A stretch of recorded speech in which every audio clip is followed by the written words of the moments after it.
Bienvenida, Esther, ¿cómo estás? Qué gusto tenerte acá. Sabemos que tienes poco tiempo por tus obligaciones en la Asamblea, pero vamos a aprovechar el tiempo en esta entrevista para poder obtener lo mejor de ti.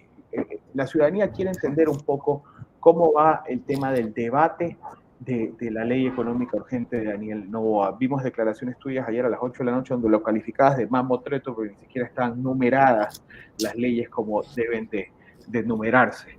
Cuéntanos un poquito a la audiencia de la Colmena y Colmenews cómo va el tratamiento de esta ley económica urgente en la Asamblea.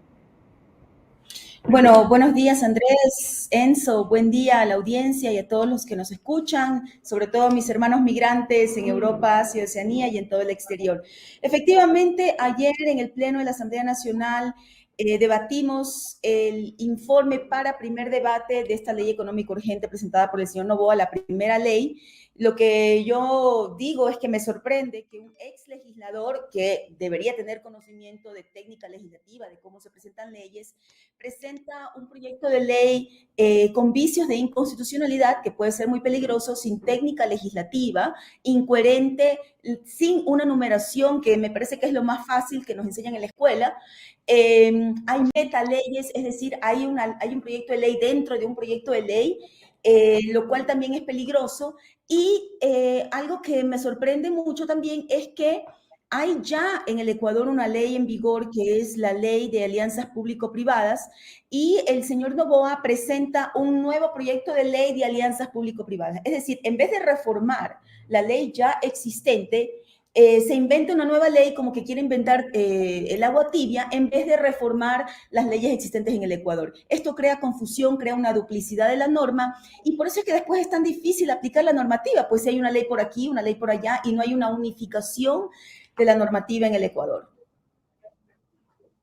Chuta, qué terrible, asambleísta. ¿Y cuál es la propuesta de la bancada de la Revolución Ciudadana para tratar de reformar o de reajustar estas imprecisiones que usted está mencionando? Bueno, primero, este proyecto de ley presentado, así como lo presentó el señor Noboa, beneficia mayormente al 1% más rico de la población del Ecuador. Nosotros lo que estamos proponiendo, y ya, por ejemplo, lo insertamos, es que también se puedan no solamente condonar a los más ricos del país, a las 500 empresas más ricas del país, sino también, por ejemplo, a jóvenes que están endeudados, que ni siquiera pueden conseguir un trabajo en el sector público porque sus cuentas están bloqueadas, porque deben por los créditos universitarios.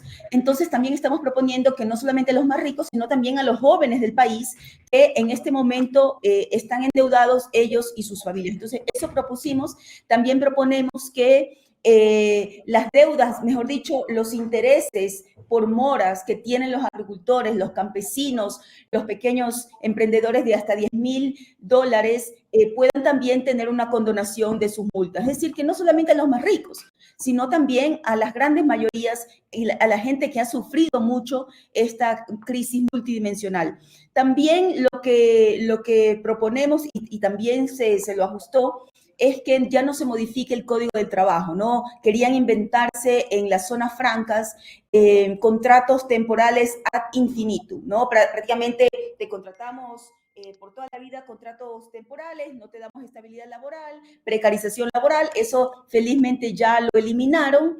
Y también lo que propongo, de hecho ayer presenté observaciones a la comisión y al presidente Kronfle, es que los incentivos que tienen las empresas para contratar no solamente a jóvenes de 18 a 29 años que puedan, digamos, tener beneficios de no pagar el 50%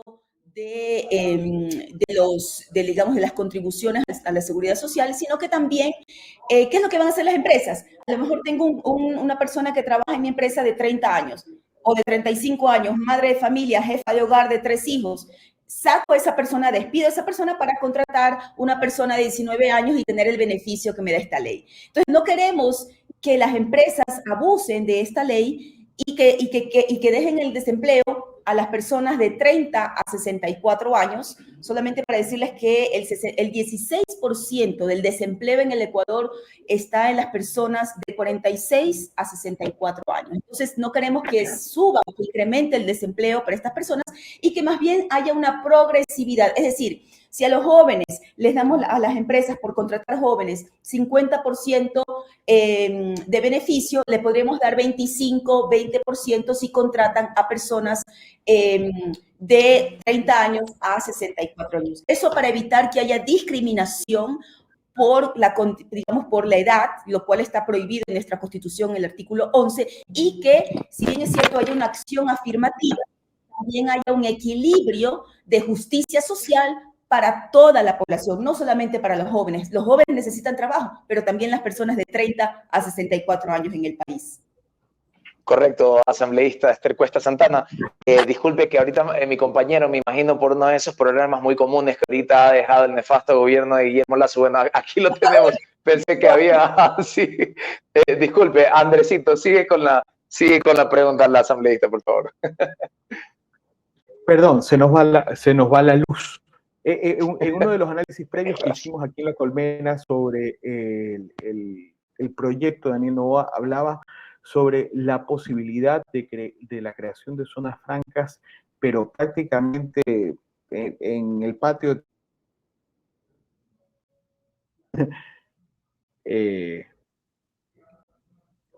¿Por qué? Le sentí cortado. ¿Me escuchaste cortado? Andresito, ¿puedes reformular la pregunta, por favor, que se te cortó un poco? Sí, claro que sí. Mil disculpas por los pequeños problemas de conexión. Es la herencia del gobierno del encuentro. La luz, se reinicia todo, el generador, etc.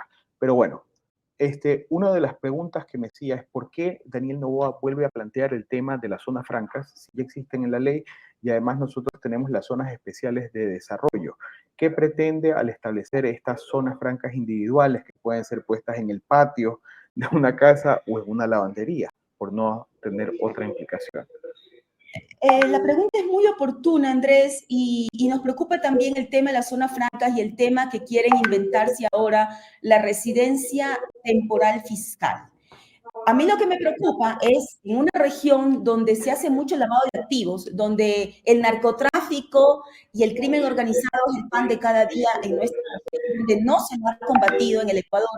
Lo que me preocupa es que el Ecuador pueda convertirse en un paraíso fiscal, en un lugar de precarización laboral, en un lugar que ya no sea República del Ecuador, sino lavadora Ecuador, y sea un lugar donde se haga el lavado de activos. Imagínense que en este proyecto de ley, cualquier extranjero puede traer dinero al Ecuador, nadie le pregunta cómo lo obtuvo, nadie le pregunta cuál es su actividad en el extranjero, simplemente traiga su dinero, invierte en el Ecuador, no necesariamente para generar empleo, puede comprarse una casa de $500,000, una mansión, pero sin generación de empleo, pero traiga su dinero en el Ecuador y le damos una residencia fiscal temporal. Es decir, el Ecuador, lo que quiere convertir el señor Noboa es: aceptamos si tú eres extranjero con plata, si tú eres extranjero con billete, si eres pobre, como los miles de ecuatorianos que hoy están cruzando a pie la selva del Darién, tratando de salir del Ecuador, arriesgando su vida y la de sus hijos, me parece un doble discurso para un país que vive la emigración y vive una nueva ola migratoria. No podemos convertirnos en ese Ecuador donde solamente los que tienen dinero son bienvenidos. Por favor, es una doble moral en los momentos que vive el Ecuador. Asambleísta, bueno, deja muy clara la postura, ¿no? Y cuál es la figura en general sobre la propuesta de la ley económica urgente y qué es lo que se debería hacer y qué es lo que no se debería de hacer. Desgraciadamente la vamos a tener muy poco tiempo, que nosotros esperamos tenerla más tiempo próximamente, pero vamos a saltarnos un poquito a otro tema. Tengo entendido, asambleísta, que usted, bueno, y le vuelvo a agradecer por tenernos al menos 15 minutitos, pero usted está a punto de ingresar a la Comisión de Fiscalización, donde se va a tratar ¿qué exactamente? Yo estoy por entrar a la Comisión de Justicia. De hecho, empieza a las 10 de la mañana porque van a tratar un proyecto de ley que yo presenté, que seguramente no porque lo presentamos nosotros, pero un proyecto de ley que cambie el paradigma de la aplicación de los derechos humanos en el Ecuador. Es decir, el Ecuador ha firmado y ratificado un sinnúmero de tratados internacionales en materia de derechos humanos, pero ustedes lo saben, ¿cuándo se cumplen los derechos humanos en el Ecuador? El día de hoy, esta mañana, antes de venir a la Asamblea Nacional, una señora me dice que su hijo tuvo un accidente ayer saliendo del bus, fue al hospital, lo tienen que operar al hijo y le están diciendo que lo pueden operar en enero o en junio. Un joven de 18 años, sus derechos humanos están siendo vulnerados. Entonces, ya basta. Este proyecto de ley que he presentado junto a mis compañeros de bancada, lo que permite es que haya un seguimiento, una implementación más allá de gobierno, porque esto es un tema de Estado, por parte del Estado ecuatoriano, las diferentes instituciones del Estado ecuatoriano para cumplir las obligaciones internacionales en materia de derechos humanos. Ya basta de que todo esto se quede en papel, hacemos la bonita figura de que firmamos y ratificamos todos los instrumentos internacionales en derechos humanos, pero todos los días se vulneran derechos humanos, como los niños que fueron asesinados en el Guasmo Sur, en Guayaquil, estando dormidos. ¿En qué país nos quieren convertir? Jamás nos van a domesticar para normalizar la violencia. Y este proyecto de ley es sumamente importante y tengo que estar en la Comisión de Justicia. La felicito, Esther, por este proyecto, porque si para algo son electos los asambleístas es para representar los intereses de sus votantes, para representar a la población de la mejor manera y sus habitantes. Y si algo hemos vivido en estos 6 años de decadencia continua, es una vulneración permanente de los derechos de todos los habitantes del ecuatoriano, al punto de tener que emigrar, que es preferible exponer la vida en el tapón del Darién, en un contenedor, en un barco, en un avión, en vez de poder llevar una vida con tranquilidad y libertad en el Ecuador. Digna para nuestros hijos. Así es, hasta que la dignidad se haga costumbre, habrá que seguir luchando por los derechos humanos.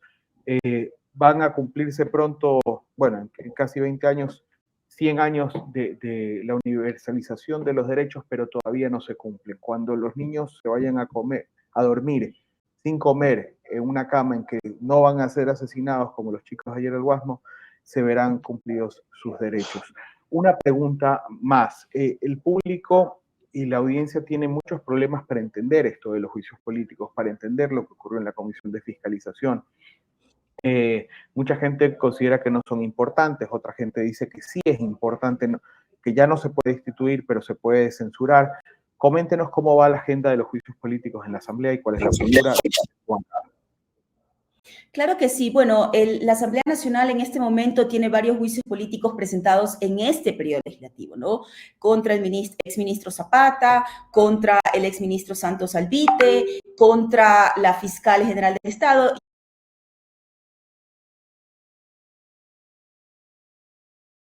El día de ayer se presentaron ante los vocales del Consejo de la Judicatura. Pero anteriormente a eso, en el periodo anterior, que fue disuelto por el señor Lasso durante su proceso de juicio político, eso no va a volver a pasar en la Constitución en la República del Ecuador, nos vamos a asegurar de eso. Eso en ningún país democrático sucede en medio de un juicio político, un presidente disuelva Parlamento, pero antes de aquello teníamos 6 juicios políticos presentados por los asambleístas de ese entonces. Ninguno de esos asambleístas fue reelecto en este periodo anterior. Por lo tanto, estos 6 juicios políticos a diferentes exministros y a los consejeros del Consejo Nacional Electoral, al no tener un interpelante, al no tener un proponente en juicio político, lo correcto sería que se archiven por ausencia del denunciante, ¿no? Esto es algo que va a tener que decidir la Asamblea Nacional, primero en la Comisión de Fiscalización y luego en el Pleno de la Asamblea Nacional. Lo que sí fue bastante sorprendente, por usar un eufemismo, es que cuando la Comisión de Fiscalización, el 11 de diciembre, la presidenta de la comisión, Pamela Aguirre, nuestra compañera Pamela Aguirre, convoca a una sesión para iniciar el trámite de juicio político contra el exministro Santos Albite en medio de una crisis energética que todos los días lo vivimos los ecuatorianos, incluso en esta entrevista. Imagínense, es incoherente. incoherencia de este gobierno, ¿no? Lo presenta una asambleísta de ADN, pero en la Comisión de Fiscalización, los dos asambleístas de ADN votan en contra de iniciar el trámite de juicio político. A mí sí me resulta, y lo decías tú, Andrés, ¿no? Los asambleístas estamos aquí para defender los derechos de los ecuatorianos, de las grandes mayorías, ¿no? Yo no respondo al 1% de la población del Ecuador, yo respondo al 99% de la población del Ecuador, a esos 3 millones de ecuatorianos que hemos sido expulsados de la patria, y decidimos migrar no por irnos de vacaciones, sino por buscar un futuro mejor, un futuro digno para nosotros y nuestras familias. Entonces, sí sorprende que los de su mismo partido se niegan a iniciar el trámite de un juicio político propuesto por alguien de su partido. Esas son las incoherencias que encontramos en los partidos políticos que no tienen una ideología clara, que no son ni siquiera un partido político, sino que se juntan un poco de personas para presentar ciertas candidaturas, ¿no? Eso es lo que falta en el Ecuador. Falta también formación política y que los partidos políticos tengan un proyecto claro dentro de su militancia y dentro de, digamos, para poder construir un país mejor. Eso es algo que todavía nos falta en el Ecuador. Asambleísta por la Revolución Ciudadana, Esther Cuesta Santana, muchísimas gracias por estar aquí, electa por Europa, Asia y Oceanía. Debo decir, querida compañera que me representas como migrante, debo decirlo así. Muchísimas gracias nuevamente por estar aquí en nombre de toda la Colmena y el equipo de Colmenews. Un abrazo y muchísima suerte, ¿no? Gracias, buen día y gracias a ustedes. Chao. Hasta luego. Maravilloso, Esther. Yo también me siento muy Totalmente.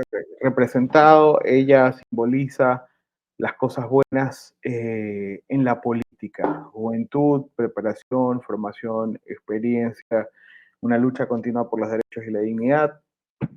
Yo no soy migrante, soy vivo dentro de la frontera. Hoy estoy desde mi gran Guayaquil, pero me siento muy representado por asambleístas de la talla como Esther Cuesta Santana, Total. por Jairén Noriega. Chiquita pero grande, como nuestra Jairén, exactamente, chiquita pero enorme. Sí, la estatura de los hombres y mujeres hace rato que dejó de medirse en centímetros. Total, Ellas, hermano. las que acabas de nombrar y algunas otras que no nos alcanza el tiempo para nombrar en el programa y que pronto estarán en nuestras pantallas, son grandes personajes de la política, pero lo que los hace grandes no es su estatura o subirse a un pedestal de la superioridad intelectual, es prepararse, formarse, trabajar, recorrer el territorio y estar continuamente luchando por los derechos de quienes representan.